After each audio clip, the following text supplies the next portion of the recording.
well is collection frameworks. So before going for the collection framework, we need to understand few concepts like exceptions and all. So that is why we are continuing with the next module, that is module 13, exception handling. So what is exception handling? How to handle the exceptions in Java using different keywords like try and catch blocks. So how to throw the exceptions, how to create the custom exception, that is user defined exceptions. That everything we are going to see in this module. So we will start. So exception is nothing but you can say an unexpected event. Okay, suppose हम एक programme कर रहे हैं, right. So suppose मैंने यहाँ पे एक program लिखा है, दैट इज एक इंटीजर वेरिएबल लिया है जिसमें मैंने वैल्यू दी है 15 and I want to divide this particular value. ठीक है, सो मुझे अगर डिवाइड करना है तो मैंने इंटीजर डिव करके एक वेरिएबल लिया जिसमें मैंने डिवाइड किया है. Suppose by mistake I am dividing it by 0. ठीक है, तो आपको ये तो पता है कि हम डिवाइड 0 से नहीं कर सकते, we can not divide by 0. हमें, अगर आप डिवाइड कर रहे हो by 0, so exception will get thrown. That is, while executing this program, one unexpected event occurred. ठीक है, अनएक्सपेक्टेड इवेंट. फॉर एग्जाम्पल, अगर आप जा रहे हो आपके स्कूल या कॉलेज में एंड आप बाइक पे जा रहे हो and suddenly your bike got puncture या फिर कोई इशू आ गया बाइक में, तो वो अनएक्सपेक्टेड था. Though you are doing regular interval पे आप सर्विसिंग कर रहे हो, सब कुछ आपने चेक भी किया था, बट टायर बर्स्ट हो गया या फिर पंक्चर हो गया. ये अनएक्सपेक्टेड इवेंट है जो हमें कभी एक्सपेक्टेशंस होते नहीं है, राइट. सो इस टाइम पे जैसे ही अगर प्रोग्राम में कोई अनएक्सपेक्टेड इवेंट अकर हो रहा है तो उसको हम एक्सेप्शन बोलते हैं. अभी इस प्रोग्राम को अगर मैंने एग्जीक्यूट किया, so I am executing the same program, division is equals to I am displaying div variable value. तो आई नो दैट कि इस div वेरिएबल में जो भी वैल्यू आएगी वो हमारी ये रहेगी. मैं चेंज करती हूँ 15 से वेरिएबल ए को मैं डिवाइड करती हूँ. Okay, it can be changed. ये यूजर इनपुट से आप करोगे तो अच्छे से आपको समझ में आएगा. यहाँ पे मैंने हार्ड कोड किया है. ठीक है, तो जब इस लाइन पे आपका कोड आएगा तब अनएक्सपेक्टेड इवेंट अकर हो रहा है. क्यों?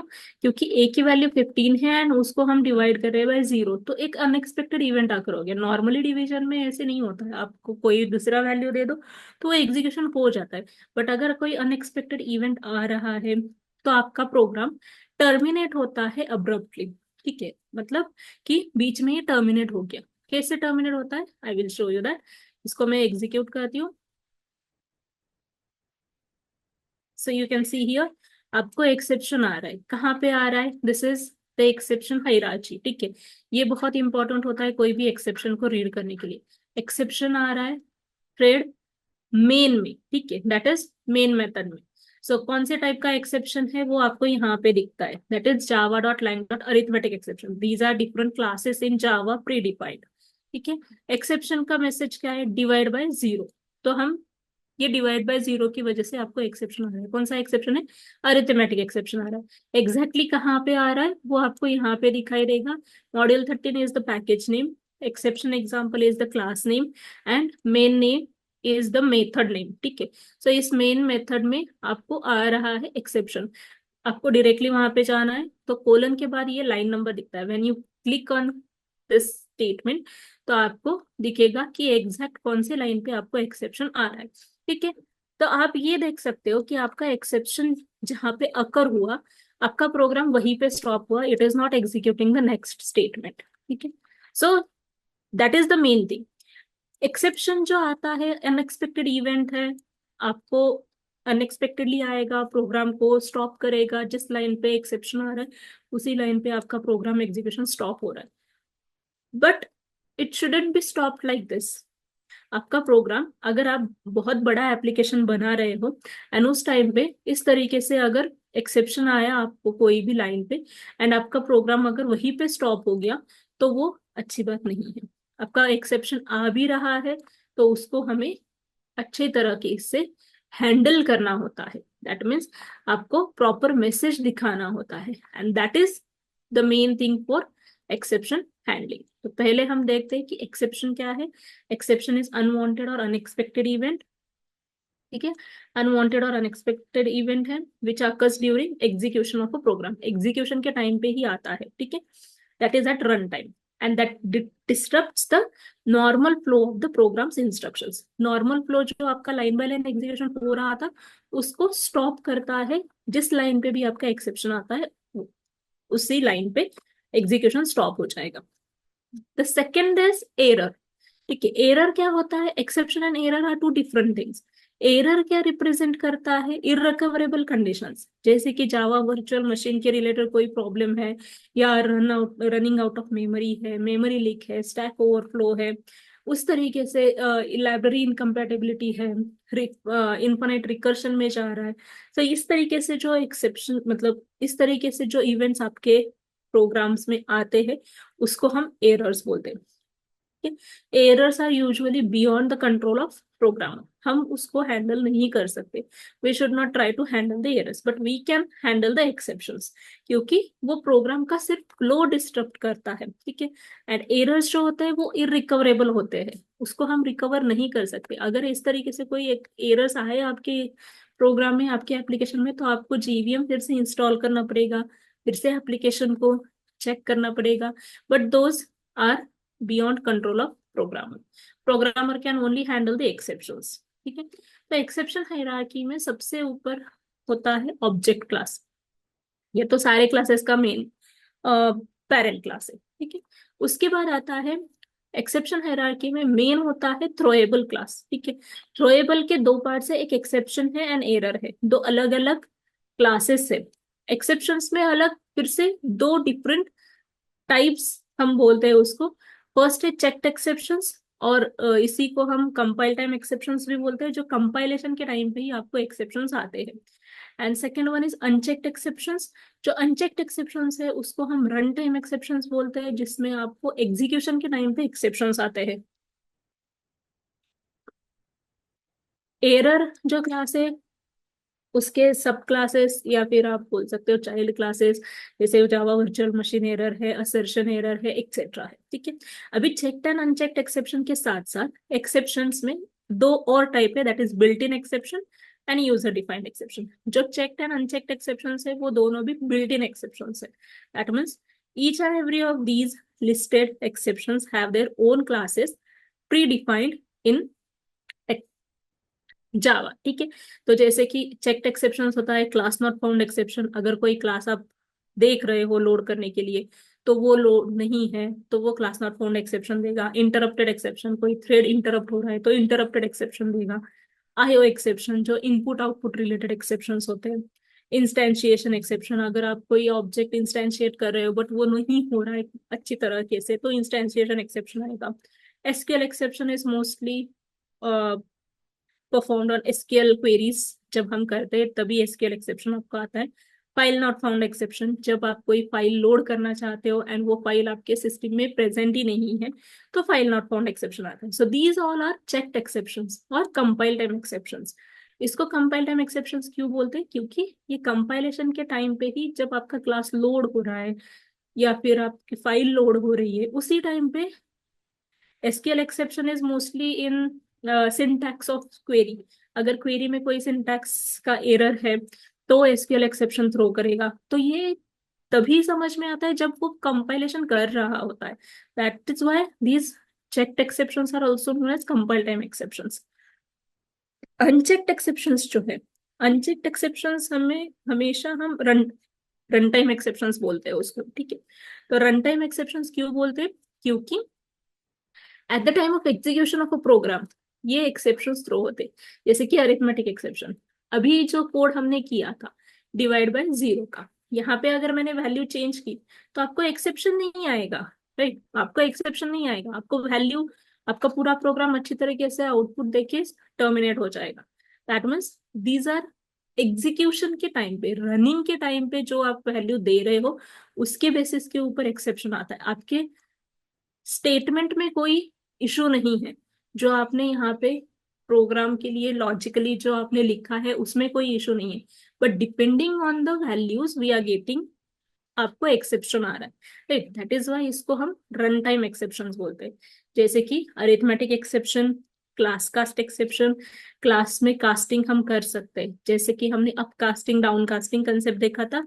वैसे ही उस टाइप पे आप जब कास्टिंग कर रहे हो तो क्लास कास्ट एक्सेप्शन आता है। जब आप डाउन कास्टिंग, मोस्टली हम डाउन कास्टिंग करते टाइम हमें क्लास कास्ट एक्सेप्शन आता है, ठीक है। नल पॉइंटर एक्सेप्शन, अगर कोई वैल्यू आपने दी नहीं है उसके जगह पे नल दिया है, वैल्यू वेरिएबल को वैल्यू सेट नहीं की है, नल दिया है, तो वो और आगे आप ऑपरेशन परफॉर्म कर रहे हो तो नल पॉइंटर एक्सेप्शन आता है।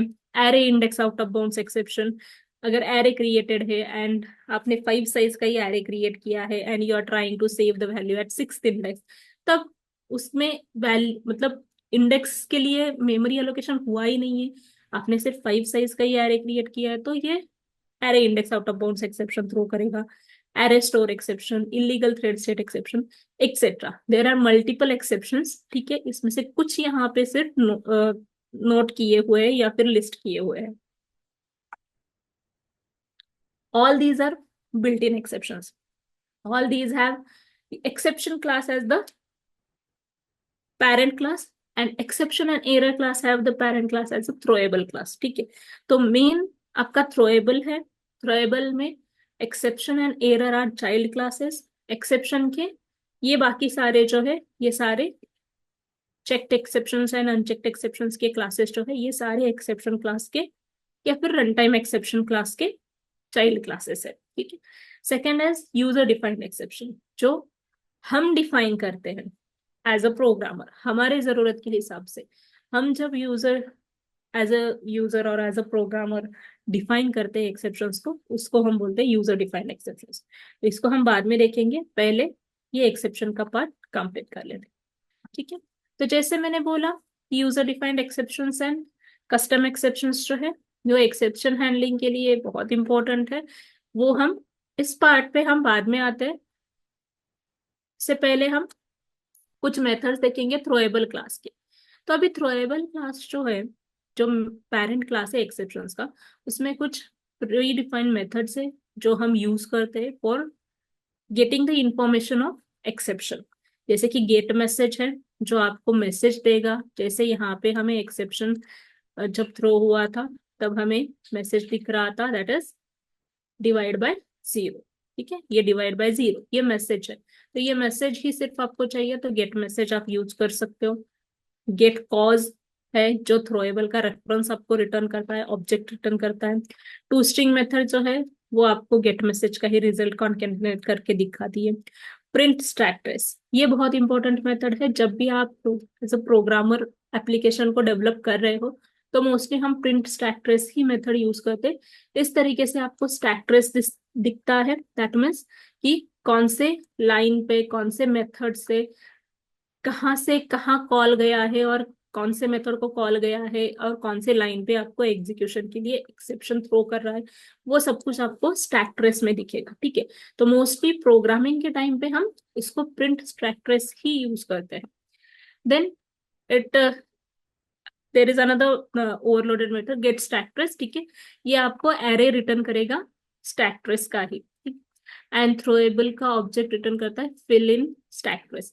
तो ये तो जनरली हम यूज नहीं करते, मोस्टली हम यूज करते हैं print stack trace method and get message method, ठीक है। तो ये दो थ्रोएबल क्लास के मेथड्स बहुत टाइम हम यूज करते हैं just to get the values of the message, ठीक है। नाउ जैसे मैंने बोला कि एक्सेप्शन हैंडलिंग मैकेनिज्म हमें क्यों लगता है, क्योंकि इस तरीके से अगर आपका प्रोग्राम स्टॉप हो रहा है at line number 7 itself it is stopping and my program has 100 lines of code, मेरा hundreds of lines of code है और आपका प्रोग्राम 7th लाइन पे ही एक्सेप्शन आने के बाद स्टॉप हो गया, तो मुझे उसको एक ग्रेसफुल टर्मिनेशन देना है, या फिर आप इसको ऐसे बोल सकते हो कि मुझे प्रॉपर मैसेज दिखाना है एंड मुझे हमारा प्रोग्राम एंड तक लेके जाना है। एग्जीक्यूशन बीच में स्टॉप नहीं होना चाहिए, डिस्टर्ब नहीं होना चाहिए, प्रोग्राम पूरा एग्जीक्यूट होना चाहिए। एंड जो जिस लाइन पे भी एक्सेप्शन आ रहा है उस लाइन पे हमें इस तरीके से एक्सेप्शन दिखाई दे, दैट्स फाइन, कि हम उसको सॉल्व कर सके, ठीक है। तो इसको हमें हैंडल करना पड़ेगा, so that is why we need to handle the exceptions and Java provides exception handling mechanism with few keywords. There are 5 keywords basically used in exception handling concept. First is try, catch, finally, throw and throws. ठीक है, ये दोनों अलग purpose के लिए use होते हैं but exception handling में ही होते हैं.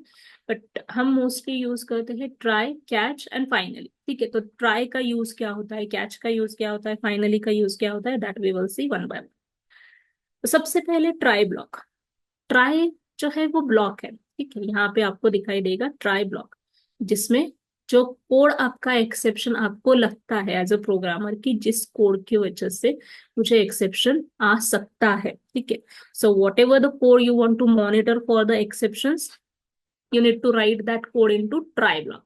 अभी ये सेम प्रोग्राम है, इसी में मैं ये स्टेटमेंट जो है वो मेरा एक्सेप्शन थ्रो कर सकता है. I know that. ठीक है, तो ये मेरा स्टेटमेंट, मैं क्या करती हूँ, एक वेरिएबल देती हूँ जिसमें a डिवाइडेड बाई b ऐसे लिखती हूँ. ठीक है, अभी मुझे लगता है कि इस लाइन को मुझे मॉनिटर करना है, क्योंकि अगर मैंने यहाँ पे b की वैल्यू 0 दी है तो ये प्रोग्राम मेरा इस लाइन पे एक्सेप्शन थ्रो कर सकता है. That's why whatever the code I want to monitor, I will write that inside try block.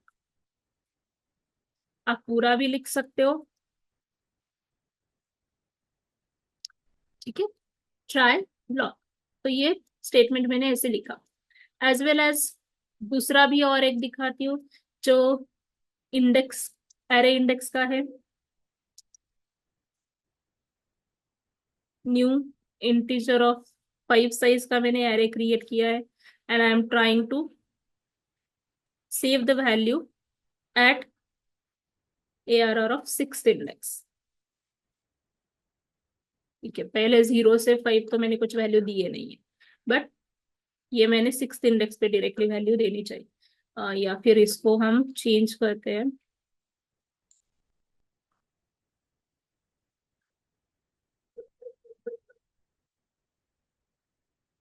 मैं डायरेक्ट वैल्यूज देती हूँ यहाँ पे 10, 20, 50, 60, 70. ठीक है, तो ये वैल्यूज है एरे में and I am trying to save the values at 6th index.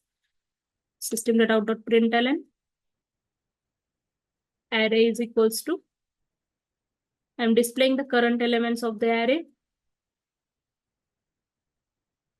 and then I am adding this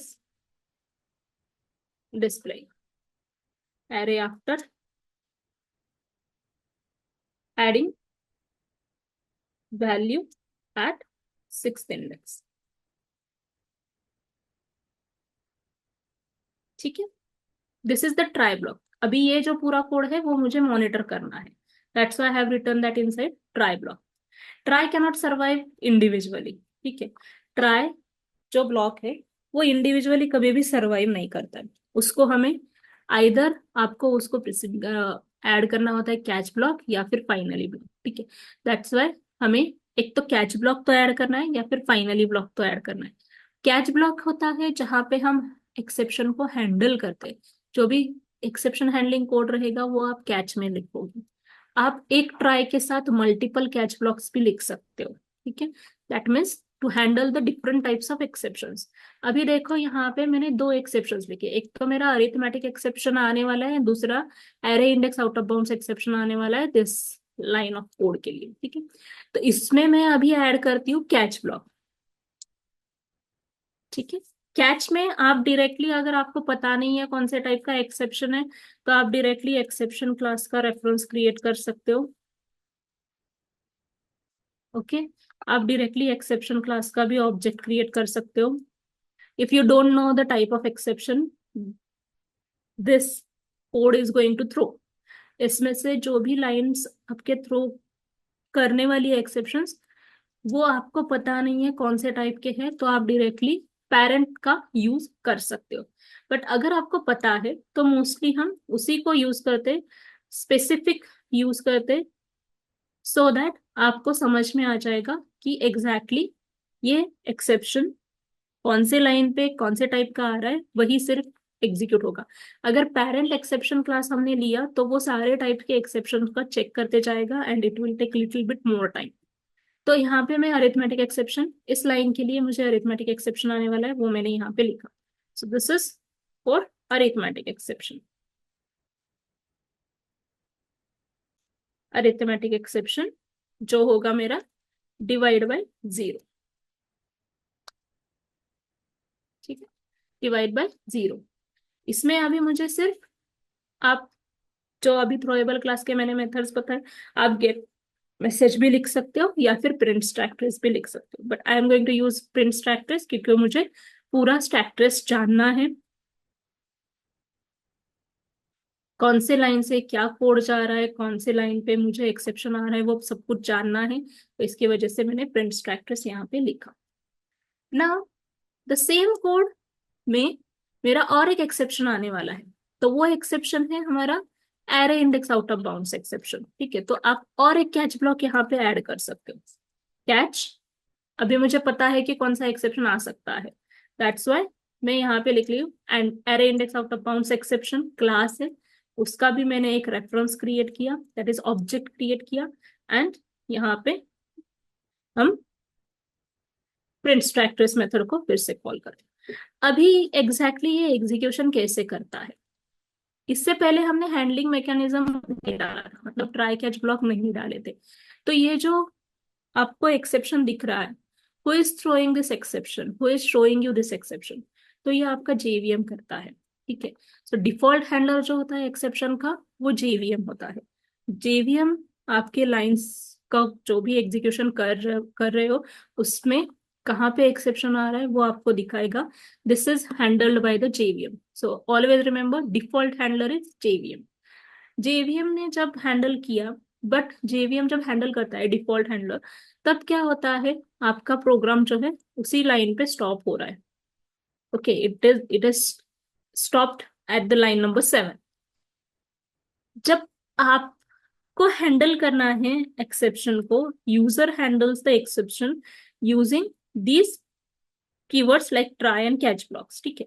try catch block के थ्रू आप उसको हैंडल कर सकते हो। दोनों इसमें होता क्या है, पहले तो जिस लाइन पे आपका एक्सेप्शन आ रहा है वो कौन से टाइप का एक्सेप्शन है ये आइडेंटिफाई होता है। जैसे यहाँ पे अरिथमेटिक एक्सेप्शन है, इस अरिथमेटिक एक्सेप्शन क्लास का ऑब्जेक्ट क्रिएट होता है, इस ऑब्जेक्ट को पास किया जाता है and then it will handle the exceptions. वैसे ही यहाँ पे जब हम ट्राई कैच जब करते हैं तब क्या होता है, कौन से लाइन पे आपका एक्सेप्शन आ रहा है, that line number, it is throwing the arithmetic exception. तो अरिथमेटिक एक्सेप्शन का ऑब्जेक्ट क्रिएट होगा। अरिथमेटिक एक्सेप्शन का अगर उसको मैचिंग कैच ब्लॉक मिला, that means if you are handling that, if you are mentioning that particular exception in your catch block, तो उसका जो ऑब्जेक्ट है वो यहाँ पे आके ये कैच ब्लॉक एग्जीक्यूट होगा, मतलब मैचिंग कैच ब्लॉक एग्जीक्यूट होगा। ऐसे नहीं होगा कि इस लाइन के लिए ये वाला कैच ब्लॉक एग्जीक्यूट होगा, नहीं, मैचिंग होगा। यहाँ पे अरिथमेटिक एक्सेप्शन थ्रो हो रहा है, मतलब अरिथमेटिक एक्सेप्शन का ही वो कैच ब्लॉक सर्च करेगा। अगर नहीं मिला, अगर मैचिंग कैच ब्लॉक नहीं मिला, तो आपका जैसे यहाँ पे डिफॉल्ट हैंडलर एक्सेप्शन हैंडल कर रहा था वैसे ही डिफॉल्ट हैंडलर एक्सेप्शन हैंडल करेगा, दैट इज जेवीएम हैंडल करेगा।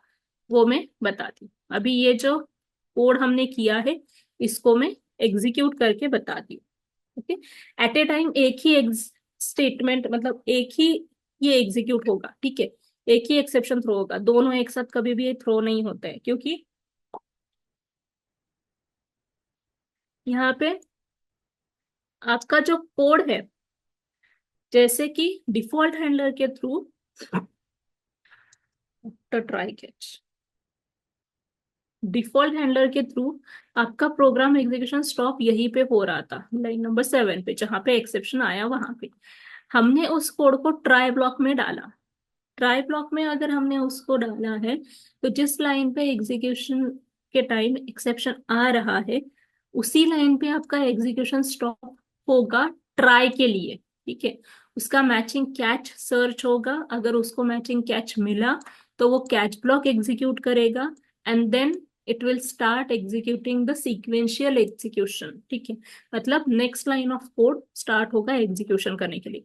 आपका ट्राई ब्लॉक में इसी लाइन पे एग्जीक्यूशन स्टॉप होगा जहां पे एक्सेप्शन अकर हो रहा है। ट्राई ब्लॉक के सारे एक साथ एग्जीक्यूशन नहीं होते हैं।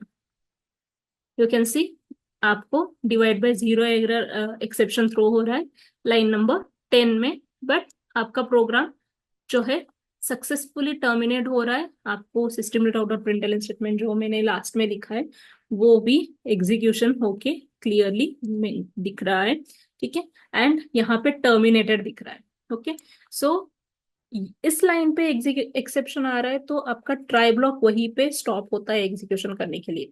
It will start searching for the matching catch block, ठीक है। दैट्स वाई मैंने कहा कि एट ए टाइम आपको एक ही एक्सेप्शन थ्रो होगा, मल्टीपल एक्सेप्शंस एक टाइम पे कभी थ्रो नहीं होते।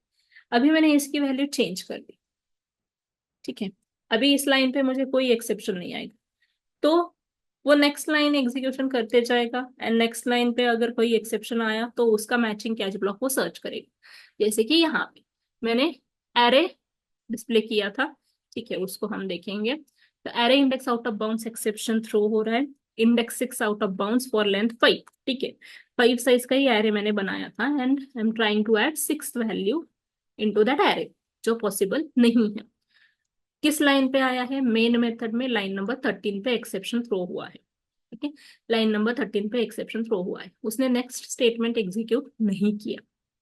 Okay, it is not executing the next statement. And इस लाइन पे आपको array index out of bounds exception आ रहा है, तो वो स्टार्ट करेगा सर्च करने के लिए कि मैचिंग कैच ब्लॉक है कि नहीं आपके ट्राई में। अगर मैचिंग कैच ब्लॉक मिला तो उसका ऑब्जेक्ट क्रिएट करके उसमें कैच ब्लॉक में जो भी स्टेटमेंट्स आपने लिखे हैं वो एग्जीक्यूट हो जाएंगे and then the next line of code gets executed. आपका ये प्रोग्राम अब्रप्टली टर्मिनेट नहीं होता है। It will be graceful termination by giving the proper message of the exception, ठीक है। तो इस तरीके से आपका होता है। सपोज ये भी आपने कर लिया, मैंने यहाँ पे वैल्यू चेंज करी, मैंने 1 के लिए वैल्यू चेंज करी, ठीक है। अभी मैं यहाँ पे एक स्ट्रिंग वेरिएबल क्रिएट कर रही हूँ, s is equals to null, and I am trying to display system.out.println length of string s is equals to s dot length, ठीक है। ये लेंथ है, लेंथ मेथड है।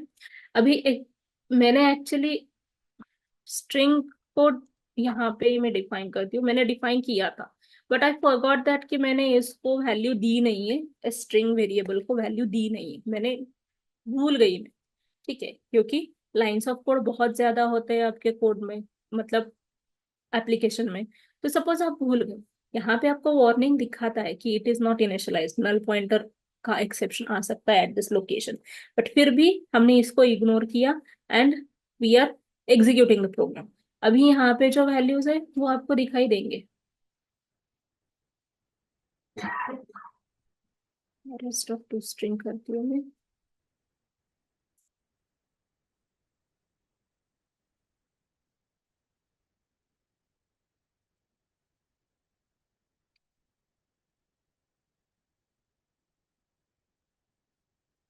Arrest dot to string method मैंने use किए यहाँ पे just to get the values of array, ठीक है। अभी इसको सब कुछ मैंने इग्नोर किया एंड मैंने इसके रिलेटेड कोई कैच ब्लॉक ऐड नहीं किया है। Still I am trying to execute. इसके बाद भी मैंने एक और स्टेटमेंट लिखा है। सपोज मैं एडिशन करती हूँ यहाँ पे, system dot out dot println addition is equals to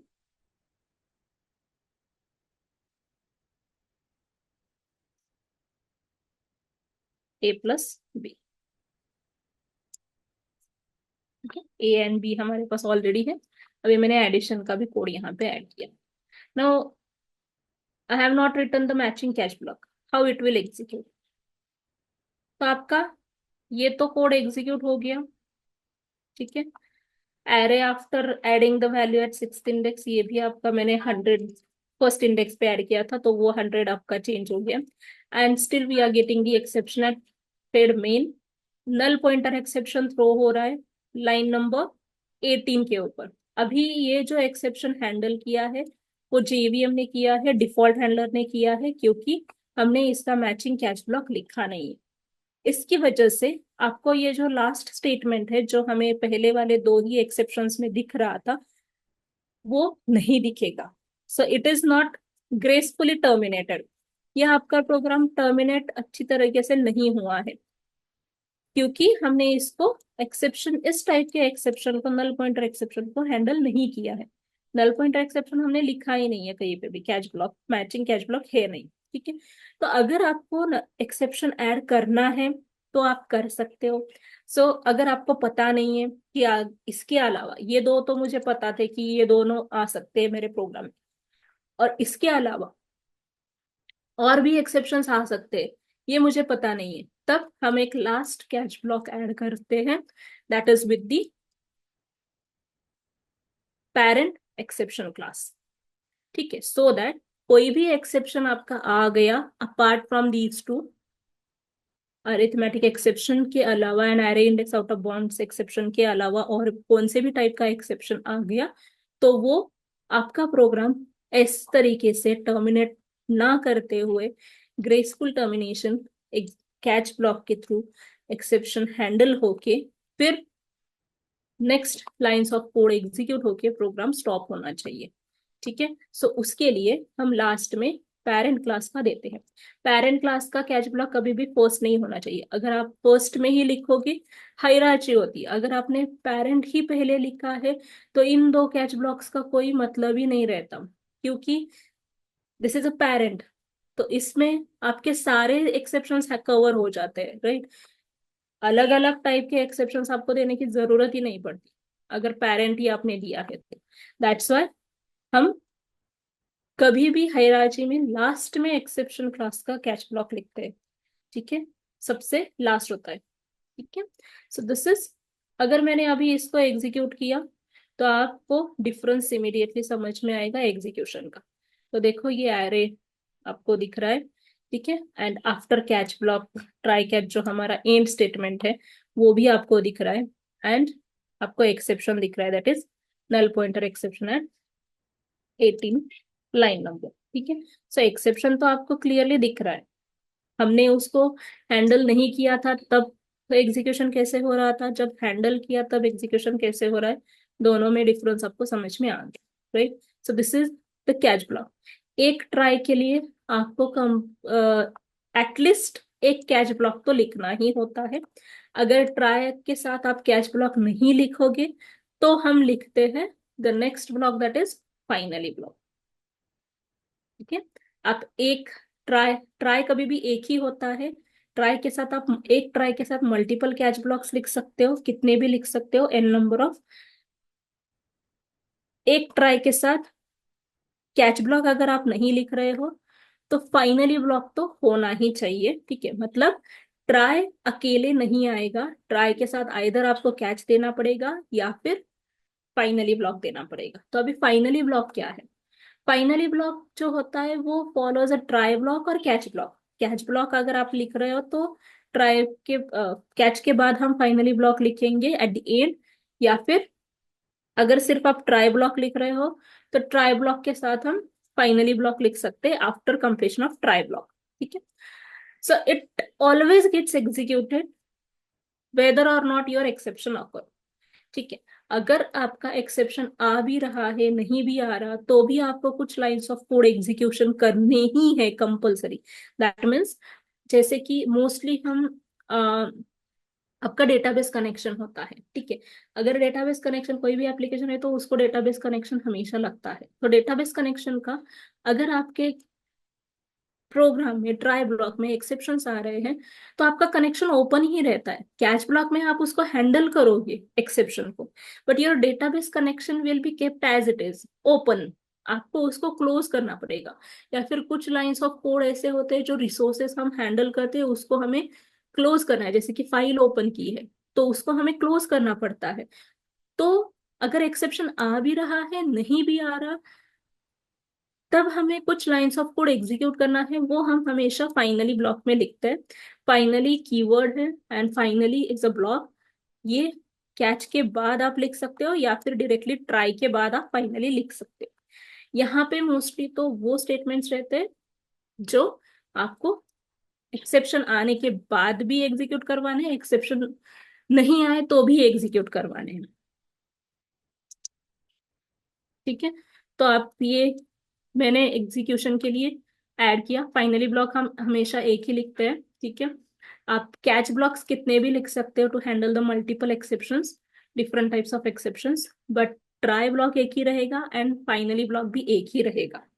ठीक है, one try will have only one finally block. Multiple try blocks आप लिख सकते हो, नेस्टेड ट्राई ब्लॉक्स आप लिख सकते हो, कैसे भी लिख सकते हो, बट एक ट्राई के लिए एक ही फाइनली ब्लॉक हो सकता है। एक ट्राई के लिए मल्टीपल कैच ब्लॉक्स आप लिख सकते हो। अभी मैं इसको एग्जीक्यूट कर रही हूँ so that you will understand the difference. अभी देखो, फाइनली ब्लॉक एग्जीक्यूटेड, एक्सेप्शन हमारा आया है, फिर भी हमें फाइनली ब्लॉक एग्जीक्यूशन का आउटपुट दिख रहा है। अगर यहाँ पे मैंने इसको नल की जगह पे कुछ वैल्यू दी है and I am executing this now, तो अभी कोई भी एक्सेप्शन नहीं आया, आपका प्रोग्राम अच्छी तरह से एग्जीक्यूट हो गया है, फिर भी आपको फाइनली ब्लॉक एग्जीक्यूशन का मैसेज दिख रहा है। That means finally block is used for writing the code which you need to execute though you are getting the exception or not.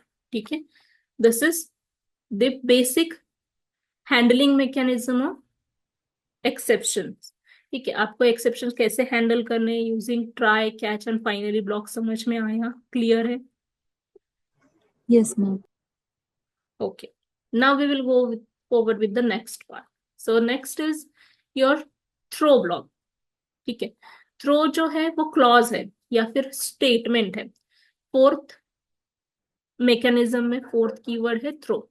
Throw जो है वो क्लॉज या स्टेटमेंट है जो हम एक्सप्लिसिटली कोई एक्सेप्शन को थ्रो करने के लिए यूज करते हैं। ठीक है, मतलब क्या कि आपका प्रोग्राम में कोई भी एक्सेप्शन नहीं आ रहा है, फिर भी आप मतलब एक्सेप्शन आ सकता है, आपको खुद से मैन्युअली थ्रो करना है। अभी यहाँ पे जो हो रहा है वो इम्प्लिसिटली थ्रो हो रहा है, implicitly this statement causing the exceptions. यहाँ पे अगर मैंने जीरो किया या फिर डिवाइड बाय जीरो का exception, null pointer exception, array index out of bounds exception, ये इम्प्लिसिटली आ रहे हैं जब आपका कोड एग्जीक्यूट हो रहा है तब। बट आपको at a point of time आप सोचोगे कि मुझे पर्टिकुलर वे में एक्सप्लिसिटली एक्सप्लिसिटली मुझे इस पर्टिकुलर एक्सेप्शन को, कोई भी एक्सेप्शन हो, उसको थ्रो करना है, तब हम थ्रो क्लॉज का या थ्रो स्टेटमेंट का यूज करते हैं। उसके लिए हम एक एग्जांपल करेंगे।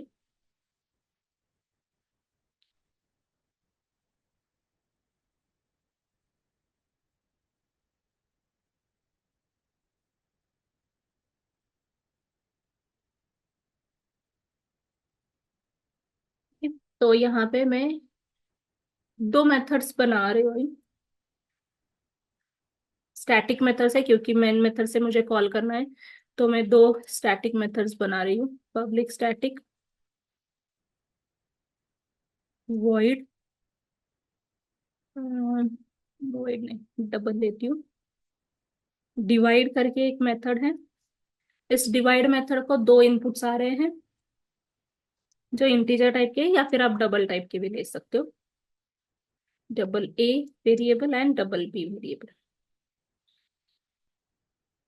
ठीक है, यहाँ पे हम डिवाइड ऑपरेशन परफॉर्म करेंगे। तो सपोज मैंने एक डबल डी करके एक वेरिएबल लिया है जिसको मैंने जीरो असाइन किया है वैल्यू। ठीक है, and now I am checking if this D is equal to zero है। अगर डी की वैल्यू जीरो है तो मुझे एक्सप्लिसिटली थ्रो करना है एक्सेप्शन। ठीक है, इसके लिए मैं दिखा रही हूँ, this is not the correct, ऐसे हम करते ही नहीं है, बट सिर्फ आपको एक्सप्लिसिटली कैसे थ्रो करना है इसके लिए मैं आपको ये दिखा रही हूँ। ओके, सो एक्सप्लिसिटली थ्रोइंग एक्सेप्शन। अभी एक्सप्लिसिटली थ्रो करना है एक्सेप्शन, डी की वैल्यू अगर जीरो है तो वो अरिथमेटिक एक्सेप्शन को थ्रो होना चाहिए, सॉरी डी की वैल्यू की जरूरत नहीं है, हमें जो डिवाइजर आ रहा है दैट इज बी, उसके लिए चेक करना पड़ेगा।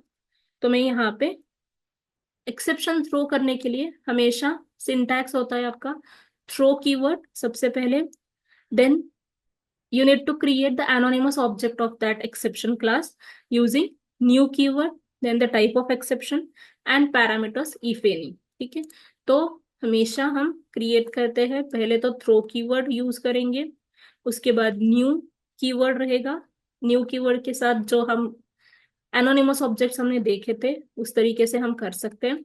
यहाँ पे मैं अरिथमेटिक एक्सेप्शन को कॉल कर रही हूँ, मुझे प्रॉपर मैसेज देना है। तो अरिथमेटिक एक्सेप्शन क्लास में एक डिफॉल्ट कंस्ट्रक्टर है, दूसरा जो है वो पैरामीटराइज कंस्ट्रक्टर है जहां पे आप मैसेज दे सकते हो। So you can see that this class is extending run time exception, जो है एक्सेप्शन क्लास का चाइल्ड क्लास। सारे रन टाइम एक्सेप्शंस इसी क्लास को इनहेरिट करते हैं।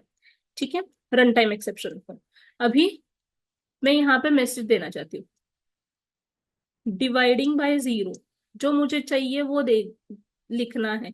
डिफॉल्ट तो हमने देखा कि क्या आता है, आपको अगर मैसेज खुद से चेंज करना है तो इस तरीके से आप कर सकते हो, थ्रो कीवर्ड के थ्रू आप मैसेज चेंज कर सकते हो, या फिर इसके थ्रू भी कर सकते हो, सॉरी थ्रो कीवर्ड के थ्रू ही कर सकते हो। कैच ब्लॉक में मैन्युअली आपको मैसेज देना होगा, जैसे यहाँ पे ये हमने डायरेक्टली पिन स्टैक ट्रेस लिखा है, इसके साथ साथ आपको system dot out dot println के थ्रू आप दूसरा कुछ मैसेज आपको दिखाना है तो आप दिखा सकते हो।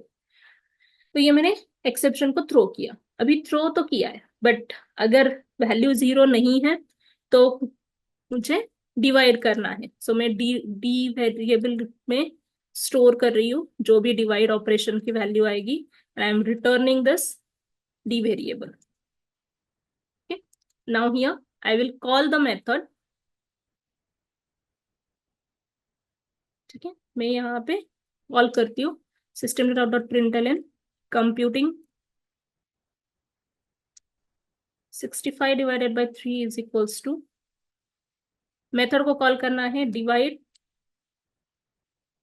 Value I am passing 65 comma 3। Okay, this is one output. एक और ऐड करेंगे,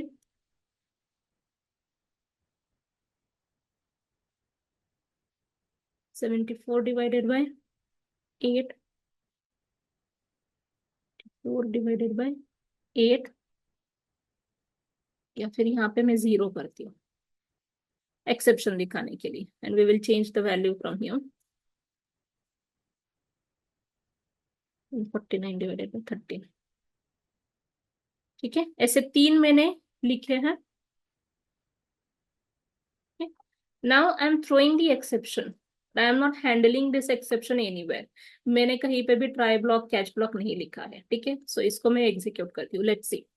सो जिस लाइन पे हमारा एक्सेप्शन थ्रो हुआ डिवाइडिंग बाय जीरो, ये हमने कस्टम एक्सेप्शन मैसेज दिया था अरिथमेटिक एक्सेप्शन। तो यहाँ पे देखो ये स्टैक ट्रेस इस तरीके से दिखेगा। सबसे पहले तो आपका मेन में लाइन नंबर 7 पे हमने कॉल किया था। ठीक है, सो लाइन नंबर 7 पे हमने जो हमारा कोड है वो एग्जीक्यूट करते टाइम एक्सेप्शन थ्रो हुआ है। ये एक्सेप्शन थ्रो हुआ है यहाँ पे। ठीक है, बट ये कॉल कहाँ पे गया है, डिवाइड मेथड को गया है। सो डिवाइड मेथड में कौन सी लाइन पे आपको एक्सेप्शन आ रहा है वो यहाँ पे दिखता है, दैट इज 15 लाइन पे एक्चुअली आपका एक्सेप्शन थ्रो हो रहा है। अभी हमने ट्राई कैच ब्लॉक नहीं लिखा है, दैट्स वाई आपका ये जो कोड है वो अब्रप्टली स्टॉप हो गया है, एग्जीक्यूशन स्टॉप हो गया है, it is not giving you proper output. ठीक है, system dot out dot println, मैं यहाँ पे और एक ऐड करती हूँ एंडिंग, एंड करके एक स्टेटमेंट ऐड करती हूँ सिर्फ आपको समझने के लिए। ठीक है, तो ये हमने हैंडल नहीं किया। सो अगर आप थ्रो कर रहे हो कोई भी एक्सेप्शन, तो एक तो आपको, एक तो डिफॉल्ट हैंडलर हैंडल करेगा इस तरीके से, अब्रप्टली आपका एग्जीक्यूशन स्टॉप करेगा। अगर आपको करना है अच्छी तरह से ग्रेसफुल टर्मिनेशन देना है तो आप इसी को ट्राई कैच में ऐड करो। तो इस कोड को मैं ट्राई कैच में ऐड करती हूँ जिसमें एक्सेप्शन आ सकता है and I am catching the proper exception. अगर आपको एक्सेप्शन पता है, क्योंकि हमें ने ही थ्रो किया है, एक्सप्लिसिटली हम थ्रो कर रहे हैं, तो हमें पता है कि कौन से टाइप का एक्सेप्शन आ रहा है। So you can catch the same exception here. ठीक, आप यहाँ पे एक्सेप्शन को कैच करो and then you can display print tractors, आप डिस्प्ले करो। Now you will get the proper output, proper execution आपको दिखेगा। ठीक है, एंड स्टेटमेंट आ रहा है, डिवाइडिंग बाय जीरो मैसेज आ रहा है, अरिथमेटिक एक्सेप्शन आ रहा है। यहाँ पे डिफरेंस ये होता है कि आपको यहाँ पे एक्सेप्शन इन थ्रेड मेन ये स्टेटमेंट नहीं आता है जब आप खुद से हैंडल करते हो एक्सेप्शन। अगर डिफॉल्ट हैंडलर हैंडल कर रहा है तो आपको हमेशा वहां पे एक्सेप्शन इन थ्रेड मेन करके स्टेटमेंट से स्टार्टिंग वैसे होता है। यहाँ पे डायरेक्टली टाइप ऑफ एक्सेप्शन दिखेगा। ठीक है, तो उस एक्सेप्शन के हिसाब से आप समझ सकते हो कि ये यूजर ने हैंडल किया हुआ एक्सेप्शन है या फिर हमारा डिफॉल्ट हैंडलर जेवीएम ही उसको हैंडल कर रहा है। दोनों स्टेटमेंट्स में डिफरेंस है। ठीक है, so this is a throw keyword. इसमें आप थ्रो, अगर इस मेथड को आप दूसरे किसी मेथड में कॉल कर रहे हो तो वो उस मेथड में आपको कैच ब्लॉक आप दे रहे हो, handling that exception, that is also fine. आपको मेन में हैंडल करना है, वहां पे हैंडल करो, कहीं पे भी आप हैंडल करो, बस उस एक्सेप्शन को हैंडल कर लो। Otherwise default handler exception handle करेगा एंड वो प्रोग्राम को बीच में ही टर्मिनेट करेगा, ग्रेसफुल टर्मिनेशन नहीं होगा। ठीक है, थ्रो कीवर्ड इस तरीके से हम यूज करते हैं for throwing the explicit any exception, जो रन टाइम एक्सेप्शन आप बोल सकते हो। ठीक है, next is throws clause. Throws is the fifth part and throws ये भी क्लॉज है, स्टेटमेंट है। ये हमेशा मेथड के साथ हम यूज करते हैं। Method must declare it using the throws keyword with its definition. अगर आपको पता नहीं है कि कौन से क्लास कौन से टाइप के एक्सेप्शंस आ सकते हैं आपके मेथड में, एंड बट आपको उसको हैंडल नहीं करना है, आपको ट्राई कैच ब्लॉक नहीं हैंडल करना है, सो आप उसमें थ्रोज कीवर्ड के साथ different types of exceptions list कर सकते हो। सो जो भी कॉलिंग मेथड रहेगी, मतलब जहां से इस मेथड को कॉल गया है, उसको हैंडल करना पड़ेगा उस पर्टिकुलर मेथड को। तो अभी ये सेम प्रोग्राम में करती हूँ थ्रोज में, सिर्फ लिटिल बिट डिफरेंस हम करेंगे। ठीक है, ये सेम प्रोग्राम है। आई am not throwing this exception externally. ठीक है, ये कोड मैं पूरा हटा देती हूँ, मैं डायरेक्टली डिवाइड कर रही हूँ एंड डिवाइड के बाद डी वेरिएबल को रिटर्न कर रही हूँ। Now I will call this method from another method. मैं यहाँ पे और एक मेथड क्रिएट कर रही हूँ, पब्लिक स्टैटिक डबल कंप्यूट करके मेथड कर रही हूँ। कंप्यूट करके मैंने मेथड डिफाइन की, जिसको भी दो पैरामीटर्स आ रहे हैं। From this compute method I am going to call the method divide. ठीक है, जिसको एज इट इज में ए एंड बी वेरिएबल के वैल्यू पास करूंगी, जो भी रिटर्न वैल्यू आएगी वो इस यहाँ पे आ जाएगी। ओके, नाउ दिस एक्सेप्शन जो है वो यहाँ से मैं हटा देती हूँ, कैच ब्लॉक। ठीक है, नाउ ये जो मेथड है, थ्रोज हमेशा मेथड के साथ ही यूज होता है, बीच में कहीं पे भी हम यूज नहीं करते थ्रोज कीवर्ड। अभी ये डिवाइड जो मेथड है, वो मुझे लगता है कि ये मेथड जो है वो थ्रो करेगी अरिथमेटिक एक्सेप्शन को। So I will use throws clause after the definition. ठीक है, थ्रोज कीवर्ड हम यूज करेंगे and you can list the number of exception types here. तो मैं सबसे पहले तो अरिथमेटिक एक्सेप्शन दे रही हूँ। ठीक है, मुझे लगा तो मैं नल पॉइंटर एक्सेप्शन भी ऐड कर देती हूँ। ठीक है, सो हम सिर्फ लिस्ट कर रहे हैं, एक्चुअली यहाँ पे हैंडलिंग मैकेनिज्म हम ऐड नहीं कर रहे हैं। ठीक है, हमने सिर्फ बताया कि ये जो मेथड है, जब आप इस मेथड को कॉल करोगे, that means from this compute method, अगर आप कॉल करोगे तो ये मेथड अरिथमेटिक एक्सेप्शन थ्रो कर सकता है या फिर नल पॉइंटर एक्सेप्शन थ्रो कर सकता है। Now this method is called from compute method. ठीक है, तो मैं यहाँ पे मेन मेथड से कंप्यूट मेथड को चेंज करती हूँ। कॉलिंग जो है वो कंप्यूट मेथड को पहले करेंगे एंड कंप्यूट मेथड से डिवाइड मेथड को करेंगे। ठीक है, तो वैल्यूज जो आएंगे, अभी देखो इसको मैंने, ये थ्रोज कर रहा है, ठीक है, we are calling that method here, आप यहाँ पे कॉल कर रहे हो। एक तो ये मेथड अगर कॉल कर रही है डिवाइड मेथड को, जो थ्रोज कीवर्ड्स मतलब थ्रोज कर रहा है मल्टीपल एक्सेप्शंस, तो it is a responsibility of this particular compute method, जो कॉलिंग मेथड है, उसकी रेस्पॉन्सिबिलिटी है कि थ्रोज किए हुए एक्सेप्शंस को हैंडल करे। अगर नहीं कर रहा है तो एज इट इज वो थ्रो करे, ठीक है, एज इट इज आप वो थ्रोज ऐड कर सकते हो। अगर ये थ्रोज कर रहा है तो इस कंप्यूट मेथड को हमने कॉल किया है मेन मेथड से। So again it is a responsibility of this main method to handle the exceptions. If it is not handling, then आपका जो डिफॉल्ट हैंडलर है जेवीएम, उसको वो हैंडल कर लेगा एक्सेप्शन को, कोई इश्यू नहीं है। इसको आपने नहीं दिया तो भी चलेगा, अगर मैंने एज इट इज रखा तो भी चलेगा, ठीक है। बट इस तरीके से अगर हम थ्रोज करते जाएंगे, अभी देखो ये आपका पूरा आउटपुट आ रहा है, ठीक है, एक्सेप्शन हमारा थ्रोज हुआ है, इंफिनिटी आया, प्रोग्राम टर्मिनेट हो चुका है, डिफॉल्ट हैंडलर ने एक्सेप्शन हैंडल किया एंड आपको आउटपुट भी क्लियरली दिख रहा है। But it is a responsibility as a programmer, it is a responsibility of you कि अगर आप थ्रोज ऐड कर रहे हो, अगर ये मेथड हैंडल नहीं कर रही है, तो द कॉलिंग मेथड का रिस्पॉन्सिबिलिटी है उस एक्सेप्शन का हैंडल करना। अगर नहीं, वो भी सिर्फ थ्रोज कर रहा है, तो मेन मेथड का रिस्पॉन्सिबिलिटी है उस एक्सेप्शन को हैंडल करना, ठीक है, किसी को तो हैंडल करना है। सेम आउटपुट आपको दिखाई दे रहा है, अगर मेन मेथड भी थ्रोज करेगा तो डिफॉल्ट हैंडलर ही उसको हैंडल करेगा, ठीक है, डिफॉल्ट हैंडलर ने हैंडल कर लिया। अभी देखो, लेकिन this is not a good practice, ठीक है, सारे मेथड्स अगर कॉलिंग मेथड्स जो है वो सारे ही थ्रोज करते जाएंगे तो it is not a good practice. तो हमेशा जहां से आप कॉल कर रहे हो उस मेथड में, वहां पे आपको कैच ब्लॉक ऐड करके, या फिर मतलब try and catch block add करके हैंडल करना ही होगा आपके प्रोग्राम में, ठीक है। तो इसको मैं ट्राई में ऐड करती हूँ and I am catching the exception,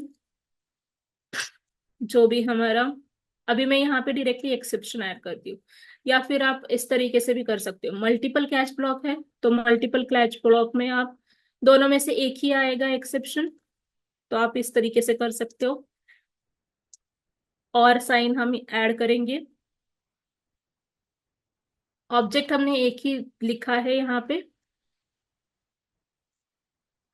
ठीक है। तो मल्टीपल कैच ब्लॉक की जगह पे आप उनको कंबाइन भी कर सकते हो। This is added from JDK 8, ठीक है, ये सिंटैक्स JDK 8 से ऐड हुआ है, तो आप इसको, क्योंकि दोनों में से एक ही एक्सेप्शन थ्रो होता है eight a time, that's why.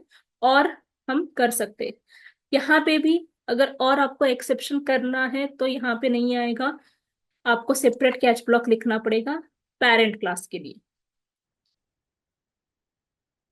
क्योंकि एक्सेप्शन क्लास पेरेंट है, तो और में एक्सेप्शन पेरेंट क्लास नहीं आएगा, ठीक है। तो अगर मैं इसको एक वेरिएबल में स्टोर करती हूँ, $d=0 इनिशियलाइज किया है, जो डिवाइड वैल्यू आ रही है वो मैंने डी वेरिएबल में ली एंड डी वेरिएबल को ही मैं रिटर्न कर रही हूँ।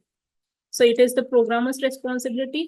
कॉलिंग मेथड में कहीं पे तो दिस कॉलिंग और द मेन कॉलिंग, कौन से भी एक जगह पे आपको एक्सेप्शन को हैंडल करना होता है, ठीक है, एक्सेप्शन को हैंडल करना होता है, थ्रोस क्लॉज में ये ध्यान में रखना है, ठीक है। ये डिफरेंस हम देखते हैं, थ्रो एंड थ्रोज में क्या डिफरेंस है। थ्रो जो है वो मैन्युअली एक्सप्लिसिटली आपको कोई एक्सेप्शन थ्रो करना है तो हम यूज करते हैं।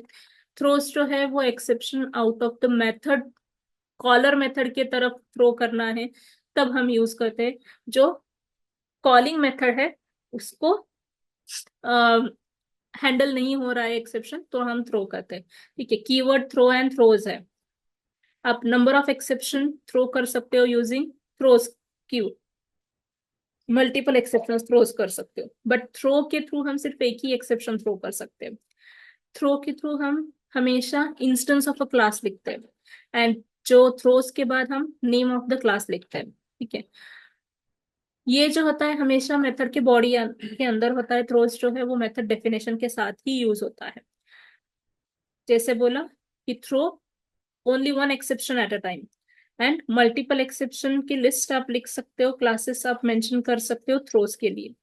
The exception is thrown by throw can be handled within that method also, ठीक है। उसी मेथड में हमें हैंडल करना पड़ता है। थ्रो कीवर्ड के साथ हम हैंडलिंग मैकेनिज्म डिफरेंट नहीं लिख सकते। मतलब यहाँ पे अगर आप थ्रो कर रहे हो, तो ये मैंने थ्रो किया है, इसको हमने हैंडल मेन मेथड में किया है, ठीक है। तो आप इसमें भी हैंडल कर सकते हो, इसी में थ्रो के साथ ही ट्राई कैच ब्लॉक भी आप ऐड कर सकते हो। थ्रोज में आपको जहां लगता है प्रोपेगेशन करके आप कॉलर मेथड को सेंड कर सकते हो, या फिर सेम मेथड में आप एक्सेप्शन हैंडलिंग मैकेनिज्म लिख सकते हो, कॉलर मेथड को दे सकते हो, या फिर उसके कॉलर को दे सकते हो। So that is a propagation part, ठीक है। That is a propagation, exception propagation बोलते हैं उसको। सो जहां पे फर्स्ट थ्रोन एक्सेप्शन है आपका, जैसे सेम हमने लिया है, डिवाइड बाय जीरो मेथड है, कंप्यूट डिवीजन है, एंड मेन मेथड है। तो मेन मेथड से हमारा कॉल जा रहा है कंप्यूट को, कंप्यूट से कॉल जा रहा है आपके डिवाइड मेथड को, ठीक है। ये मेथड कॉल है, तो कॉल स्टैक में पहले मेन के बाद कंप्यूट का रहेगा मेथड कॉल, फिर आपका डिवाइड बाय जीरो का रहेगा, मतलब डिवाइड का रहेगा। तो ये कॉल स्टैक में इस तरीके से स्टोर होता है, कॉलिंग्स रहते हैं। So the exception is first thrown the top of the stack, and if it is not caught, it drops down to the call stack, the previous method, that is a calling method. तो यहाँ पे अगर हमने नहीं exception handle किया है, तो वो कॉलर मेथड के पास जाएगा। यहाँ पे अगर हमने एक्सेप्शन हैंडल नहीं किया है, so again it will drop down to the previous method, and so until they are caught or until they reach the very bottom of the call stack. तो जहां तक उसको जितने कॉल आप बना रहे हो उसके हिसाब से वो अप्रोप्रिएट हैंडलर ढूंढता जाएगा, ठीक है। तो अगर उसको एक जगह पे भी नहीं मिला, अगर मेन मेथड में भी हमने कोड नहीं लिखा एक्सेप्शन हैंडलिंग का, तो जैसे अभी हमने देखा था डिफॉल्ट हैंडलर उसको हैंडल कर रहा है, बट यहाँ पे कहीं पे तो उसको अगर मैचिंग अप्रोप्रिएट हैंडलर मिल गया, तो वो वहां पे ही उसका एक्सेप्शन हैंडल कर लेगा। सो ये कॉल स्टैक पे बॉटम तक जाता है एक्सेप्शंस को सर्च करते हुए, हैंडलर को सर्च करते हुए। This is known as exception propagation, and it can be achieved only through the throws clause. ये सिर्फ और सिर्फ थ्रोज क्लॉज के थ्रू ही हम अचीव कर सकते हैं, ठीक है। क्लियर है? Understood? Any doubt in these 5 keywords? No, ma'am. Doubt रहेगा तो पूछ लो, ठीक है।